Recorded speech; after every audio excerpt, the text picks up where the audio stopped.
আচ্ছা, হাতে যে স্মার্টফোনটা আছে সেটার সাথে আর্টিফিশিয়াল ইন্টেলিজেন্স বা এআই এর যে একটা গভীর কানেকশন তৈরি হয়ে গেছে, সেটা নিয়েই আজকে আমরা কথা বলব। একবার ভেবে দেখুন তো, আমাদের প্রায় সবারই কিন্তু দিনটা শুরু হয় ফোনের স্ক্রিনের দিকে তাকিয়ে আর শেষও হয় ঠিক সেভাবেই।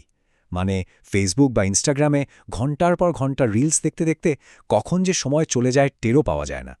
এটা তো এখন আমাদের জীবনের একটা একদম সাধারণ ব্যাপার হয়ে গেছে, তাই না? কিন্তু কখনো কি মাথায় এসেছে যে স্ক্রিনে যা কিছু দেখছি তার সবটা কি আসলেই সত্যি, নাকি এর পেছনে এমন কোনো টেকনোলজি লুকিয়ে আছে যা আমাদের চিন্তাভাবনাকেও কন্ট্রোল করতে পারে? ঠিক এই প্রশ্নটা নিয়েই আজকের এই আলোচনা। তো চলুন প্রথম অংশটা একটু দেখে নেওয়া যাক। দেখুন, পেশা যাই হোক না কেন, যদি স্মার্টফোন ব্যবহার করা হয় তাহলে এআই বা কৃত্রিম বুদ্ধিমত্তা নিয়ে জানাটা এখন আর কোনো অপশন নয়, এটা মাস্ট। কারণটা আসলেই খুব গুরুত্বপূর্ণ। আজকাল রিলসের দুনিয়ায় এমন অনেক ভিডিও ঘুরে বেড়াচ্ছে যা আসলে কোনো রক্ত মাংসের মানুষ তৈরি করেনি, করেছে এআই। হ্যাঁ, একেই বলা হয় ডিপফেক বা এআই জেনারেটেড কন্টেন্ট। টেকনোলজি এখন এমন এক পর্যায়ে চলে গেছে যে এআই দিয়ে বানানো কন্টেন্ট হুবহু মানুষের মতো দেখতে এবং কথা বলতে পারে, ভাবা যায়। কিন্তু আসল খেলাটা শুরু হয় ঠিক এইখানে। কোন ভিডিওটা রিয়েল আর কোনটা এআই এর কারসাজি, এই পার্থক্যটা বোঝা কিন্তু দিন দিন অসম্ভব কঠিন হয়ে যাচ্ছে। এখনকার এআই এতটাই পারফেক্ট নকল বানাতে পারে যে খালি চোখে সেটা ধরা প্রায় ইম্পসিবল। আর বিপদটা কিন্তু এখানেই লুকিয়ে আছে।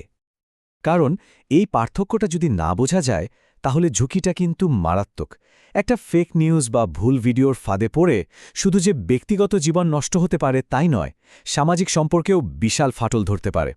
আর এর সাথে তো অনলাইন স্ক্যাম বা প্রতারণার ভয় তো আছেই, যা পকেট খালি করে দিতে পারে মুহূর্তের মধ্যে। তাহলে এখন প্রশ্নটা হলো, এই এআই টেকনোলজিটা কি আমাদের জন্য ভালো নাকি খারাপ? মানে এটা কি আশীর্বাদ নাকি অভিশাপ?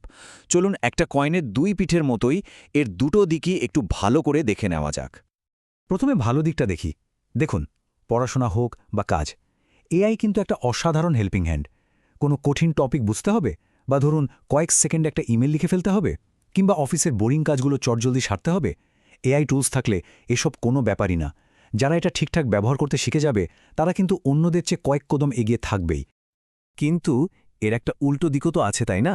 কেউ যদি এই টেকনোলজি সম্পর্কে একেবারেই না জানে, তাহলে এই আশীর্বাদটাই তার জন্য অভিশাপ হয়ে দাঁড়াতে পারে। একদিকে যেমন সে কাজের জায়গায় অন্যদের থেকে পিছিয়ে পড়বে, তেমনি অন্যদিকে ইন্টারনেটের কোনো চালাক স্ক্যামারের বানানো ফেক ভিডিও বিশ্বাস করে বড়সড় বিপদেও পড়তে পারে। তাহলে উপায়টা কি? আসল লক্ষ্যটা কি হওয়া উচিত? এআই এক্সপার্ট হওয়া? একদমই না। লক্ষ্যটা হল এআই সম্পর্কে সচেতন থাকা। এই কথাটা কিন্তু খুব ভালোভাবে মাথায় রাখতে হবে। কোডিং জানতে হবে না, টেকনিক্যাল ডিটেলস বোঝারও দরকার নেই। শুধু এটা জানতে হবে যে টেকনোলজিটা এখন ঠিক কতটা পাওয়ারফুল হয়ে উঠেছে। এইটুকু বেসিক ধারণা থাকাই কিন্তু অনেক বড় বড় বিপদ থেকে বাঁচিয়ে দিতে পারে। অনেকেই হয়তো ভাবেন, আমি তো আর আইটিতে কাজ করি না, আমার এআই নিয়ে জেনে কী লাভ? সত্যি বলতে এইটাই সবচেয়ে বড় ভুল ধারণা। এই নলেজটা এখন আর কোনো একটা নির্দিষ্ট প্রফেশনের জন্য না, এটা এখন সবার জন্য জরুরি। একদম ঠিক তাই। ৮ বছরের একটা বাচ্চা থেকে শুরু করে ৮০ বছরের একজন সিনিয়র সিটিজেন পর্যন্ত আজকের দিনে যারা স্মার্টফোন ব্যবহার করেন, তাদের প্রত্যেকেরই এআই নিয়ে একটা বেসিক আইডিয়া থাকা দরকার। যুগটাই এখন এমন। তো আমরা আলোচনার প্রায় শেষের দিকে চলে এসেছি। চলুন এবার দেখি এই পুরো ব্যাপারটা আমাদের জন্য ঠিক কতটা গুরুত্বপূর্ণ। সময় এসেছে আমাদের হাতে থাকা এই ডিভাইসটার সাথে আমাদের সম্পর্কটাকে একটু নতুন করে দেখার।